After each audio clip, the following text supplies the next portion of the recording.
And for your kind information,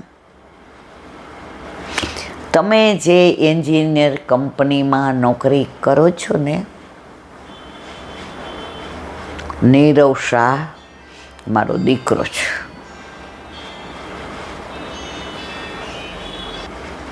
એ મારો દીકરો છે. મેં નિવૃત્તિ લઈ લીધી છે. હું અનાથ આશ્રમમાં જાઉં, અંધ આશ્રમમાં જાઉં, બેનો દીકરીઓનું પેલું વનિતા આશ્રમ છે એમાં જાઉં, પણ હું ક્યાંય નામ માટે નથી જતો. આ તો આજે તમને કીધું, તમે અહીંયા નામ માટે આવો છો. બધાય તમારી વાહ વાહ કરે. શેઠ હમણાં આવશે ને 11 લાડુ ધરશે. બધાય સાંજે તમે રાહ જોતા હોય, અને તમારી જે તોછડાઈ છે બોલવાનું છે. ઓલો છોકરો તો ફુગ્ગામાં જે રમે બધાય યારે, તે ઓલાએ કીધું શેઠ તો મારા તમે છો, તમે મને કેમ શેઠ કહો છો? તમે 11 લાડુ ધરાવો એટલે તમે શેઠ ગણાવો. હું તો ફુગ્ગાવાળો છું. કે તમે મારી આંખ ખોલી નાખી. ભક્તિ દાન એ બધું કોઈને દેખાડવા માટેનું નથી. આપણે તો નિમિત્ત બનીએ છીએ. કોઈ કોઈને આપી દેતું નથી. આ છોકરાઓ બધા રોજ સાંજે આની રાહ જુએ, અને ગાડી પોતાની દૂર મૂકે કે કોઈને ખબર પડે નહીં કે આ શેઠ છે. અને ઓલો ફુગ્ગાવાળો ઊભો રહે ને એમ જ આમ લઈને ઊભો રહે. બધા એને એમ કે ફુગ્ગાવાળો. આજે આ એન્જિનિયરને એને ફોડ પાડ્યો કે હું કોણ છું. ઓલો કે મારી આંખ ઉગાડી. મેં નથી ઉગાડી, હનુમાનજીએ ઉગાડી. કારણ કે પ્રભુને બધું ગમે, તમે અભિમાન કરો એ નથી ગમતું. તમે શું કહેતા? પ્રસાદ વેચો. વેચો ત્યાં કોઈ અપેક્ષા હોય. તમને માનની અપેક્ષા હતી. વાટો એટલે એમાં કોઈ અપેક્ષા નહીં. હું વર્ષોથી અહીં ફુગા લઈને ઊભો રહું છું, અને આ બધા યારે હું રમું છું.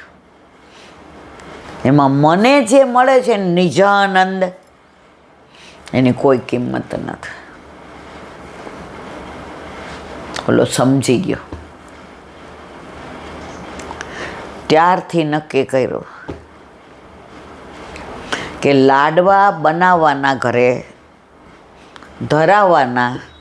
પૂજારી કાકાને કહેવાનું હું જાઉં, પછી તમારે જેને દેવા હોય એને વાટી દેજો, વેચશો નહીં. અત્યાર સુધી શું બોલતો હતો? હવે લાડવા બધાને વેચી દો. હવે શબ્દ આવ્યો વાટી દો. તો કહેવાના આશય છે, તમે જમણા હાથે કાંઈ કરો ને તો ડાબા હાથને ખબર ના પડવી જાય. આપણે તો 2 રૂપિયાનું કોકનું રાખ્યું હોય ને તો આમ આખા ગામમાં 2000 માણસને ન કહી ત્યાં સુધી મજા ન આવે. અહીં નહીં, ફળ મળી ગયું, તમારી વાહ વાહ થઈ ગઈ. આ સત્સંગ કરીએ શું આપણે કરીએ છીએ? જરાય નહીં.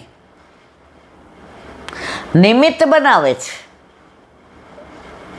બોલે છે વલ્લભ. હા, ખોટું બોલાઈ જાય, ભૂલ થઈ જાય, નામમાં ક્યાંક ફેર પડે, એ બધી આ જીભની લૂલીની પેલી છે. પણ લીલામાં જે બધાને આનંદ આવે એ બોલે છે મારો વલ્લભ. આપણે ફક્ત નિમિત્ત માત્ર છીએ. અને જ્યારે તમને કર્તાનું અભિમાન આવે ત્યારે તમારું પતન નક્કી છે, નક્કી છે, નક્કી છે. એમાં કોઈ શંકાને સ્થાન નથી. તો એવો પુષ્ટિ માર્ગ. હવે કાલે વલ્લભ કૃપા કરશે તો ગોંડલમાં સાંજે 4:30 થી 5:30 સત્સંગ કરવાનું મારું સામર્થ્ય નથી, પણ જે ત્યાં બિરાજતા હશે એટલે એમની અમી દ્રષ્ટિ મારા ઉપર પડશે. છોટો ન બડો જાનીએ સબ અગ્નિ સ્વરૂપ. અને અમી દ્રષ્ટિથી જે મારું વલ્લભ બોલાવશે એ હું બોલીશ. આજે ઘણા નફો ને વૈલાબેન હાચી આવવાના છો ગોંડલ? મેં તો વલ્લભ બોલાવે છે અને મારા ઘરે મારા માથે બિરાજતા મારા ઠાકોરજીની કૃપા હશે તો હશે. બાકી એક પળ પછી શું થવાનું જ કોઈને ખબર નથી. એણે બોલાવી તો આવવાનું, બાકી 7 કલાક જાતા ને 7 કલાક આવતા. પગની આવી તકલીફ. પણ જેને વિઠ્ઠલનાથ વિચારે રે એને પ્રગટ પદાર્થ ચારે રે. કરતે હો તુમ કનૈયા मेरा नाम हो रहा है, सब आपकी कृपा से मेरा काम हो रहा है. આ બધુંય આપણા બસની વાત નથી. આ બધું એનું ગોઠવેલું જ છે. એના ટાઈમ ટેબલ પ્રમાણે મારે ને તમારે ચાલવાનું છે. ગયા રવિવાર મને ખબર નહોતી કે હું આવતા રવિવારે ગોંડલ કે ધરઈ કે રૂપાવટી જઈશ. આ 2-3 દીમાં નક્કી થયું. એની લીલા એ જાણે, પણ એની લીલામાં આનંદ આવે છે. જઈએ ત્યારે એટલો ઉત્સાહ હોય, આવીને એવા થાકી જાય ને એમ થાય અરે હવે તો છે ને બહુ બહારગામ ન જાવ, હવે નથી. અઠવાડિયું થાય એટલે પાછા ઠાકોરજી કે હાલો. તો આ બધી એની અદ્ભુત લીલાઓ. બોલો વલ્લભાધીશ. વ્રજ વિહાર. નવનીત પ્રિય શાસ્ત્રીને ભગવત સ્મરો.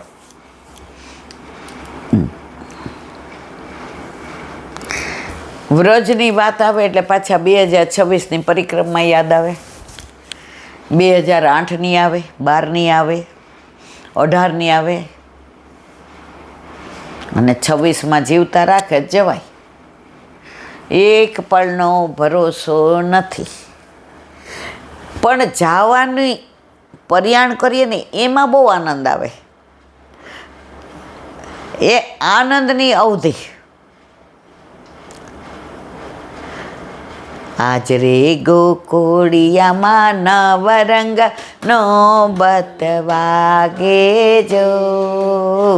આજ રે ગોકુળિયામાં નવરંગ નો બતવાગે જો.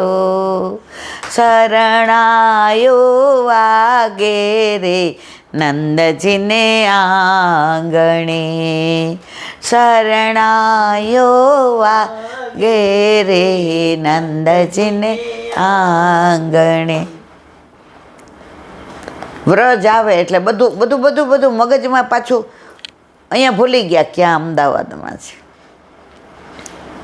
પણ વ્રજમાં જવું આપણા બસની વાત નથી. ગયા ફેબ્રુઆરીમાં જ એક બેન પહેલી વાર વ્રજમાં આવતા હતા બિચારા. એટલો હરખ, એટલો આનંદ. સ્ટેશન ઉપર ઉતરવા ગયા.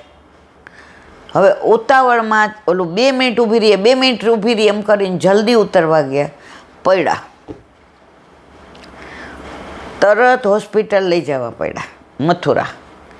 અને પ્લેનમાં લઈ ગયા પાછા એના ઘરે. ન યમુના પાન થયું, ન ગિરિરાજ બાવાના ચરણ સ્પર્શ થયા, ન વ્રજ રજનો અનુભવ તો, ન વલ્લભના ઝારીજીને સ્પર્શ થયો. છે આપણી ઈચ્છાથી ના. એ કૃપા કરે આવ્યા આવ્યા યમુનાજી નાનો તેરાને મારે જાવું છે વ્રજ પરદેશ રે, આજ કોઈ રોકો નહીં. આવ્યા આવ્યા યમુનાજી નાનો તેરાને મારે જાવું છે વ્રજ પરદેશ રે, આજ કોઈ રોકો નહીં. જો એ તેડાવે ને તો કોઈ રોકી ન શકે, અને એનું તેડાવે ને તો તમે અહીંથી ને ઉપરથી નીચે પછડાવો તોય જઈ ન શકો. 2006માં પેલા વૈષ્ણવ નારાયણપુરાવાળા લીલી પરિક્રમા મેન મનોરથી રાતના 11 વાગે આપણે એમની હારે ગયા, બધું પેકિંગ કર્યું કે હવે સવારે નહીં અવાય. પગે લાગ્યા, જય શ્રી કૃષ્ણ કર્યા, પડો દીધો, અને સવારે વળી 1:30 મેં ફોન કર્યો. મેં તો નીકળ્યા લોકો. એ કે એમ તો રાતના 2 વાગે ચિકનગુનિયા થઈ ગયો એટલે 2 જડાઈ ગયા હતા. 2ને હોસ્પિટલમાં દાખલ કર્યા ને બાટલા જુઓ. મેન મનોરથી જાપીજી તૈયાર ને બધું તૈયાર. મારા વાલા, વ્રજમાં જવું આપણા બસની વાત નથી. આપણે મહારાણી માને વિનંતી કરી શકીએ, અને એક જ શબ્દ, છોરું કછોરું થાય, કાંઈ માવતર કમાવતર થોડા થાય. તું તેડાવીશ તો વાસે, તિહારો દરસ મોહે ભાવે, શ્રી યમુનાજી તિહારો. સુખ દેની દુઃખહરની શ્રી યમુનાજી, સુખ દેવા વાળી ને દુઃખ હરવા વાળી. તું કૃપા કરે તો અવાય, બાકી અહીંથી આમ ઊભું થવાય નહીં. તો બસ તું કૃપા કરજે કે 2026 સુધી સ્વસ્થ રાખજે, કે વ્રજરેજમાં લોટીએ, યમુના પાન કરીએ, ગિરિરાજ બાવાને ચરણ સ્પર્શ દંડવત કરીને દૂધનો ભોગ ધરીએ, વલ્લભના જાળીજી ભરીને સન્મુખ થઈએ, પાલમાં રહીએ. ઠાકોરજીને પાલમાં રહેવાનો આનંદ આવે એટલે ભેગો અમને આવે. વ્રજ તો વ્રજ છે. નંદગાંવની આજુબાજુના સ્થળો. કાલે આપણે કુંડલવનનું અનુસંધાન કર્યું. હવે છાછકુંડ, છછિયારી દેવી. ઉદ્ધવ ક્યારેથી પાછા આવતા યાત્રા આ સ્થાને જાય છે. અત્યારે નંદગાંવનું અનુસંધાન આજુબાજુ જો આના સિવાય પણ ઘણું જ છે, પણ અહીંયા સાગર ને ગાગરમાં ભર્યો છે. બીજું એક પુસ્તક છે વ્રજ મેરે મન ભાઈ, એમાં ઘણું બધું છે. એટલે વલ્લભ કૃપા કરશે તો આના પછી આપણે એ ગ્રંથ લેશું. એટલે વ્રજને તો યાદ કરવું જ મારા વાલા. વ્રજમાંથી આવ્યા છીએ ને વ્રજમાં જવાનું છે. ઠાકોરજીની રાસલીલામાં વ્રજમાંથી છૂટા પડ્યા છે, પાછું રાસલીલામાં જવાનું છે. એટલે આ ચાલુ કર્યું ત્યારે મને 2-4 વૈષ્ણવોએ કહ્યું, મને કહેલા બેન વ્રજ મેરે મન ભાઈ કરો ને, બહુ સરસ. મેં તો વાલા આ પછી નિશાસો નાખે પુસ્તક. આમાં મેં 2-3 સ્થળોનું અનુસંધાન કરી લીધું હતું. હવે અધૂરું મૂકી દઉં ને તો આ સાક્ષાત લીલા છે, એ નિશાસો નાખે. એટલે આના પછી ઠાકોરજી જીવતા રાખશે તો આપણે વ્રજ મેરે મન ભાઈ. એક પુસ્તક છે ઉધો વ્રજ મોહી બિસરત નાહે. ઉધો વ્રજ મોહી બિસરત નાહે. હવે આ પુસ્તક મેં લગભગ 40-45 વર્ષ પહેલાં વાંચ્યું હતું. વ્રજમાં કોઈ વ્રજવાસીએ મને આપ્યું હતું. હવે કેટલાય મેં પૂછ્યું, પણ કોઈ પાસે નથી. એમાં જે ઠાકોરજી વ્રજમાંથી ને મથુરા પધાર્યા અને વ્રજની લીલાને યાદ કરે ને એમાં તન્મય થઈ જાય, ત્યાં પહોંચી જાય અને ત્યાં સાક્ષાત ગોપીનો હાથ પોતાના હાથમાં લઈને સખાના ખભે હાથ મૂકે ને હાથમાં એની મજાની વેણું હોય ને વગાડતા હોય ને કદમનું વૃક્ષ ને સાંકડી ખોર ને ગિરિરાજ બાવા ને એની કોંદરા ને એના બધા સરોવર ને એની કુંજ ને એનું વન ને એનું ઉપવન ને એના વૃક્ષો ને એની વેલીઓ ને યમુનાજી ને એના તટ ને એ તટ પરના વૃક્ષો ને એનું પુલિન. હા હા હા હા, ઠાકોરજીને જે યાદ આવે છે એનું વર્ણન એ લેખકે કર્યું છે વ્રજ ભાષામાં છે કે ઉધો વ્રજ મોહે બિસરત નાય. જેટલી વાર વ્રજમાં જાઓ એટલા બધા પુસ્તકોવાળાને પૂછો, જૂના જૂના વ્રજવાસીઓને પૂછો,